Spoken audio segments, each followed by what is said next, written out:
Well, the heat continues with our 8th 90-degree day today, and we've got at least a couple more to go, but also a hopeful chance of some weekend rain. Bad timing, but we need it.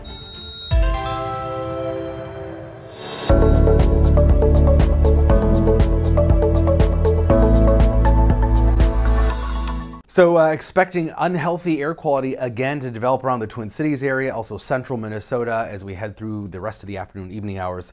The nice thing, I guess we want to say about ozone, is that it develops through the day. So afternoon and evening is when it's worse, and then at night and in the early morning, it's usually pretty good because it's a chemical reaction that's a result of the sun and pollutants. So it drops off and then builds again through the day. So get out any activity in the morning. We also have smoke back in the sky because of this dome of high pressure.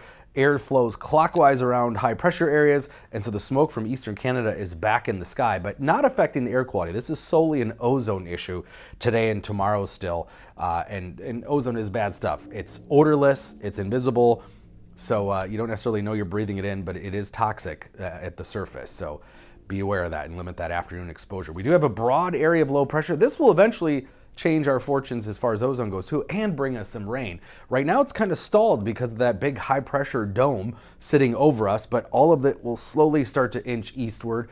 So the chance of rain today, nothing. But northwestern Minnesota already saw some thunderstorms this morning.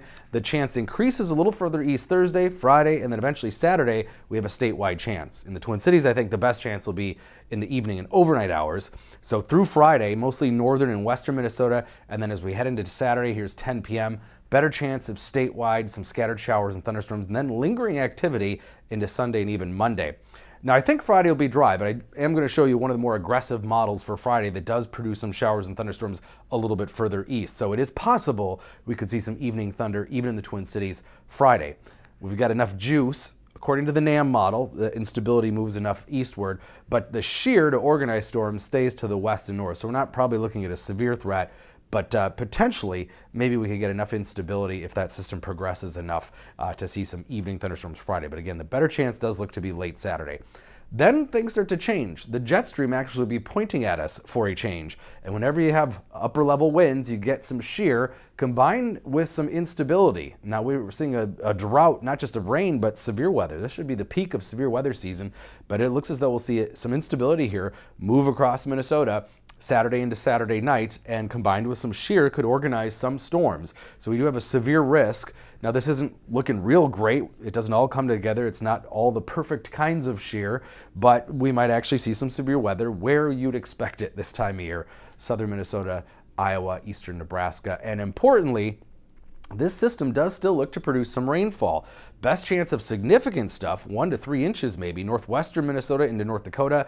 The system will lose moisture as it moves eastward, so that's why there's a bit of a gradient to the southeast dropping off. In fact, what is worrisome, if we want to look at a couple things, there are a few models that really kind of cut off the moisture here on the southeastern end.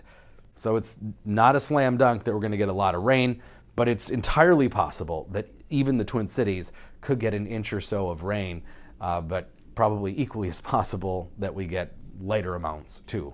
But this is looking like the best setup that we've seen in a while, better than last weekend's setup, because this will be a slow-moving system with lots of moisture and that potential for some severe weather, which isn't good by itself, but it does produce ample rainfall. So a few more 90s, and then the system will also drop the temperatures during the weekend, especially Sunday, but then into early next week should be pleasant with near normal temperatures.